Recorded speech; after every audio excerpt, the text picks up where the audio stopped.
This episode is brought to you by Schwab. Do you ever think about your money? Sure you do. You probably think about it all the time. But guess what? Your money has been thinking about you too, and it wants you to know that a financial plan can lead to 2.7 times higher net worth on average. That's why Schwab makes starting one easier than ever with one-on-one guidance from a financial consultant and a complimentary online retirement plan that you can start in as little as 15 minutes. Plus, track your progress with free digital planning tools. So what are you waiting for? Visit schwab.com/plan today to learn more.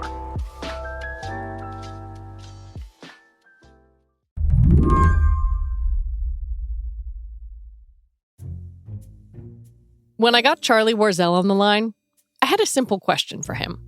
What weather apps do you have on your phone? Charlie's answer was a little less simple.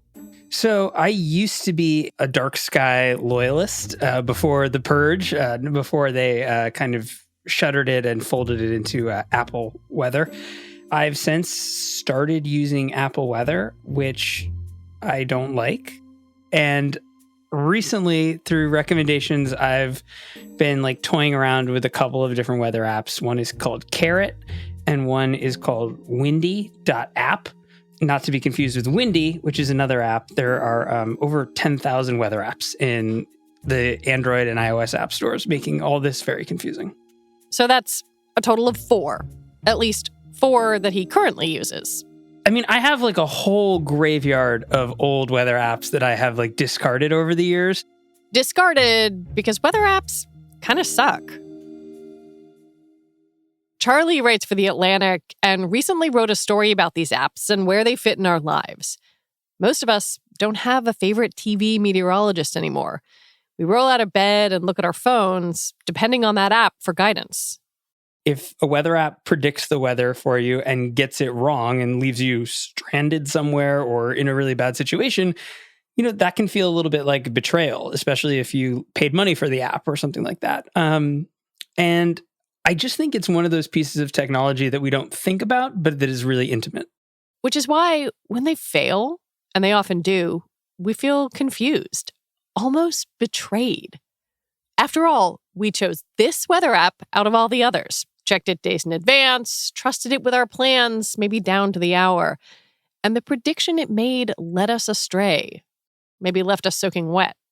And there's this strange guilt with this idea, at least for me, of living in an era of information abundance and also feeling like I almost want the scarcity. The information is not actually very helpful for me. It is either overwhelming or I don't know how to make use of it in the right way.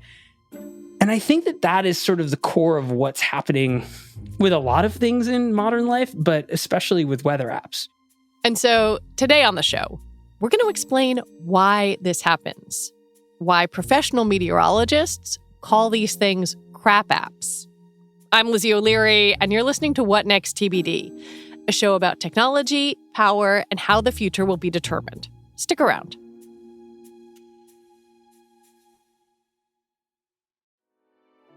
This episode is brought to you by Charles Schwab. Schwab's passion for serving clients is more than standard practice. It's part of who they are. With transparent pricing, 24/7 live support, and a satisfaction guarantee, the people at Schwab go the extra mile to help you on your investing journey. They're not just financial people, they're people too. Learn more at schwab.com/whyschwab. At the end of your first year, Discover credit cards automatically double all the cash back you've earned. That's right, everything you earned doubled. All the cash back from eating at your favorite soup dumpling restaurant doubled. All the cash back from that trip where you sort of learned to snowboard also doubled. And the best part, you don't have to do anything ridiculous to get it. Nope, Discover does it automatically. Seriously though, see terms and check it out for yourself at discover.com/match. To be completely honest, I was actually a little nervous to ask Daniel Swain about weather apps. Daniel is a serious climate scientist at UCLA. He studies the intersection of global warming and extreme weather. And so I sort of wondered if it was silly to bring this up to him. But it turns out he thinks about weather apps a lot. these weather apps that exist on people's smartphones these days are actually the primary way that many people in North America and Europe interact with modern weather forecasts. In fact, in some cases, and probably in many cases, it's the only way. Because people don't watch local TV news as much anymore or pick up physical newspapers with the day's forecast on it. So unless you're unusually attuned to the weather, it's quite likely that's your primary source of weather information in this era. Do people ask you about them? All the time. And the question is usually, why are they so bad? And my answer initially is usually, well, I agree with you that the apps are bad, but the underlying science is actually a lot better than the apps might make you think. Okay, well, let's unpack that a little bit. So if I were to come up and say, why are they so bad? Like, where does your explanation start? Well, one is that these apps almost across the board lack context. What exactly is it that is being predicted by these apps in any given place or at any given time? And I think a lot of folks assume that they know what these apps are trying to tell them, but often what they're actually telling you is quite different from what it looks like they're telling you. And I'll give a specific example of this. Yeah. One thing that people really notice is how radically the forecast sometimes changes from 1 hour to the next when you look at the app. So if you're looking at the forecast for 4 or 5 days from now, for example, you might check in the morning when you get up. It might be a relatively warm and clear forecast. And then 6 hours later, you check it at lunch or something. And the forecast for 5 days from now is now cold and rainy or cold and snowy. And you might say, how the heck did it change that much in 6 hours? We can't really rely on anything these days. But the reality is the actual prediction didn't change that much in 6 hours. And what actually happened is that this app, in this example, is only looking at one of very many realizations, we call them, across an ensemble of weather model predictions for that same period. The realization you are seeing is one possible outcome of a variable, one outcome of a model that gets run every 6 hours. But weather is more complex. It's a broader envelope of outcomes, which you're probably not seeing in your app. But if you look at the whole envelope, the full ensemble, the full distribution of possible weather futures, if you will, it's very likely that it didn't change very much. If you look at the average across all of those realizations, all of those ensemble members over that 6 hour period. So in other words, the app is inadvisedly picking only one member and giving you a prediction that's uncorrected by human forecasting expertise, that's not statistically rigorous way of assessing things. And it's giving you a correct assessment of what one member says from one realization to the next, but not a contextually meaningful view of how much the actual likely future outcome has changed over that 6 hour period. So it's literally true, but contextually missing the point. To get the point, to get an accurate forecast, you need a remarkable amount of information. And even then, it's hard to be perfect. We don't know exactly what the world's atmosphere looks like in this moment right now. So imagine you were to push go on one of these mathematical weather models from right now. Well, obviously, most folks know that when you run a prediction, you need some sense of what the initial conditions are. What's your starting point, essentially, that you're predicting from? But we don't know that initial starting point precisely. There's actually quite a bit of uncertainty because you can imagine that weather models need to know everything about the entire vertical 3D structure of the atmosphere over the whole world to make multi-day weather predictions. So you need to know what the wind speeds are 500 feet off of the ocean and the remote South Pacific, potentially, for example, along with everywhere else. And we don't have that information precisely. We can estimate it within certain reasonable bounds of uncertainty using observations and satellites and interpolations. But as you'd expect, all of those are imprecise. And so if you get it wrong, and there's 100% chance that we get it wrong 100% of the time, then you're going to get a forecast that is imperfect. The way to make these forecasts better is to use ensembles, to run the weather model dozens of times with slightly different conditions. The more times you run it, the more accurate your forecast will be.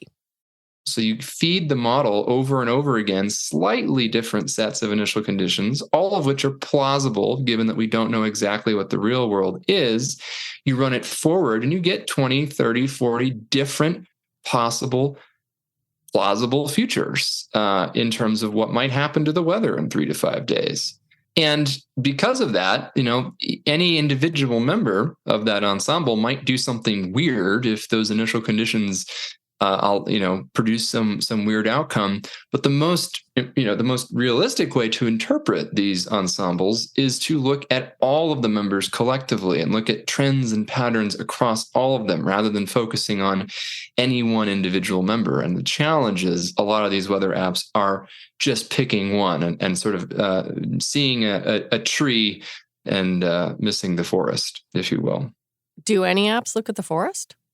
I think some do, but one challenge, and this is an additional big problem, is that where the data is coming from and how these forecasts are generated in these private proprietary weather apps is very opaque. Honestly, in the lead up to this interview, I actually tried to look at the sourcing for some of the most popular weather apps, and they claim to be transparent, but from a scientific perspective, I actually have no idea how these apps are actually assimilating the data. They might say that it comes from, the European Center for Medium Range Forecasting or the National Weather Service in the United States, but there's a lot of different kinds of data that you could be using and processing it in very different ways, even from those given sources. And so honestly, it's hard to know which of these apps do a better job because it frankly just isn't very easy to figure out how these apps are operating. Well, this is such a sort of confounding aspect of technology because I think as a society, we have sort of put our faith in these, microcomputers we carry around in our hands. Like, well, it has numbers, therefore it must know the truth. But listening to you, it's very clear that actually human skill in differentiating between these spans of probability and also interpreting them might be a better predictor of telling me what to wear in the morning. Well, let's just put it this way. I know this is true for me personally, and it's true for almost all of the folks in the weather world who I know work in this field, either academically or professionally. Our typical go-to in the United States is directly the National Weather Service, weather.gov. Precisely for this reason, because the National Weather Service in the United States is actually a fairly large organization and it's decentralized. There are local weather forecast offices with real human meteorologists living in a particular part of the country that specialize in predicting the weather for that region. And they know, in some cases, all of the local microclimates, the quirks of weather in your area, including understanding the kinds of problems that existing numerical weather models might have that are regionally specific or conditionally present. And so all of that human knowledge is actually quite substantial in producing what I think are much more nuanced and better forecasts than just looking at the raw model output, which is what a lot of these apps are doing. And so in this process, this human knowledge, it's the kind of thing that a lot of artificial intelligence and machine learning folks are really trying to get these generative AI models that are becoming so popular and these other sorts of self-learning techniques to assimilate.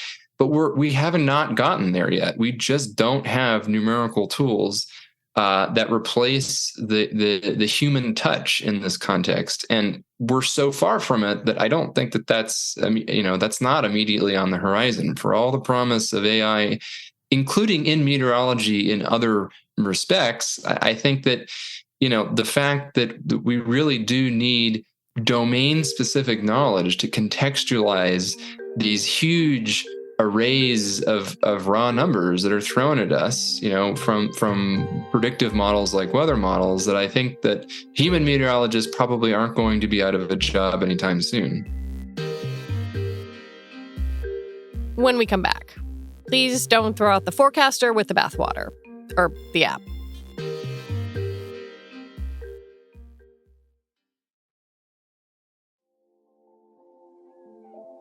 This episode is brought to you by Tools and Weapons. Season 2 of Tools and Weapons with Brad Smith is now streaming wherever you get your podcasts. As vice chair and president of Microsoft, Brad has a front row seat to some of the most important developments in technology today. He also has a well-honed perspective on the role that governments, businesses, and innovators play in shaping technology's future. From environmental sustainability and cybersecurity to the need to develop AI in a principled and ethical way so that it serves all of humanity. On Tools and Weapons, guests like businessman Strive Masayua, journalist Kara Swisher, and Microsoft CEO Satya Nadella share lessons from their past to reframe some of society's toughest challenges and seek new solutions. Find Tools and Weapons with Brad Smith wherever you like to listen. Okay, Google, use AI to make it sound like I'm at an 80s dance club. Okay. Using AI to generate music for a nightclub in the 1980s. Coming up on this season of Slate's Hi-Fi Nation podcast, what should we make of AI music? So I think it's basically stealing. What about AI love? I'm learning to open up for you. Tech companies are making our lives more entangled with technology meant to mimic us. Ultimately, I don't believe that a digital representation of somebody isn't them. And monitor us in our workplace. It turns your phone into a sensor to collect all sorts of data about your working life. Good or bad? Ethics and the Future on Season 6 of the Hi-Fi Nation podcast. New weekly episodes start April 11th.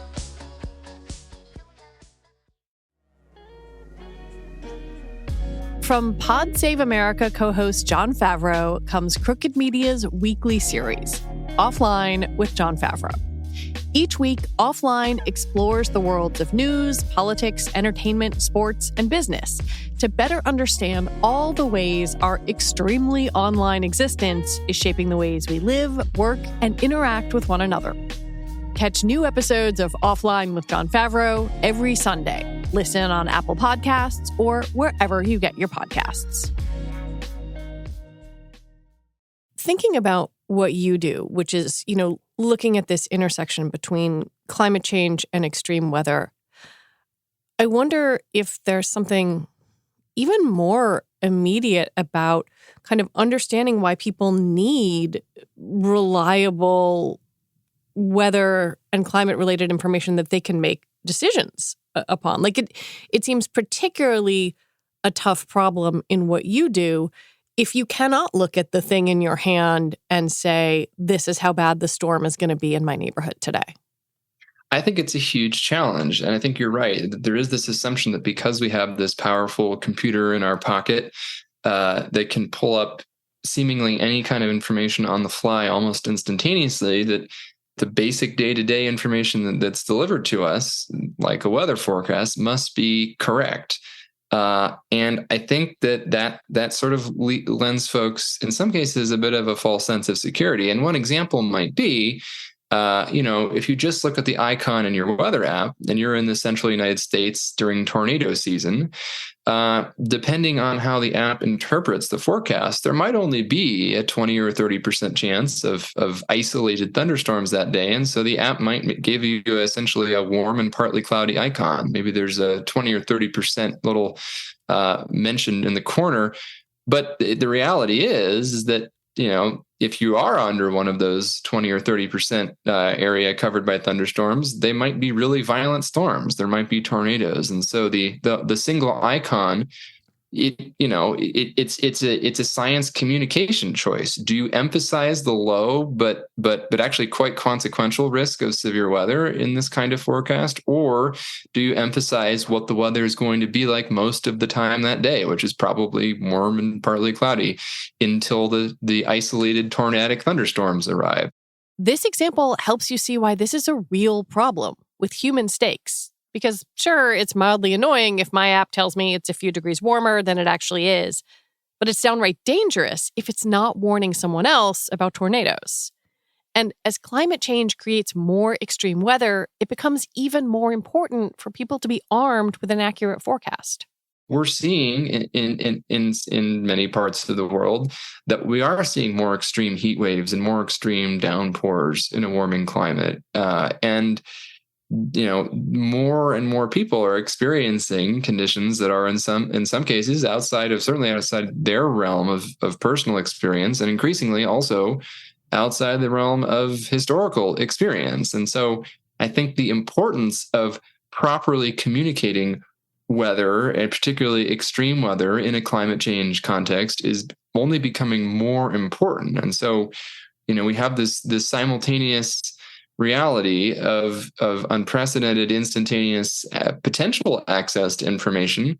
But the reality for a lot of folks is that, the context of that information has perhaps gotten worse, because in the past, perhaps you might have tuned into your local morning news station, and there would have been an on-air meteorologist who actually did some of that interpolating for you. Whereas now, increasingly, you're just sort of getting the raw, unfiltered version without any framing. Is there a better way to do this? Can you envision, a weather app that doesn't lead people to this kind of overwhelm of data? Honestly, I haven't seen it yet. And it's one of the reasons why I personally tend not to use weather apps as a professional atmospheric scientist.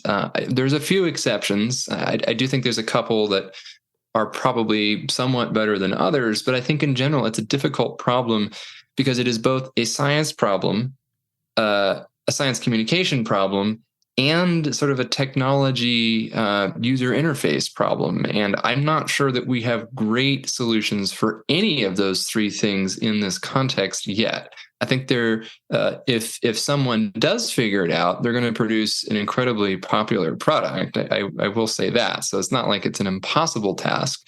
But I think it's important to have domain experts on board, because a lot of the folks producing weather apps don't necessarily have a background in atmospheric science or meteorology. It might be folks, from the tech sector, or people who are, used to packaging products, who might miss a lot of details.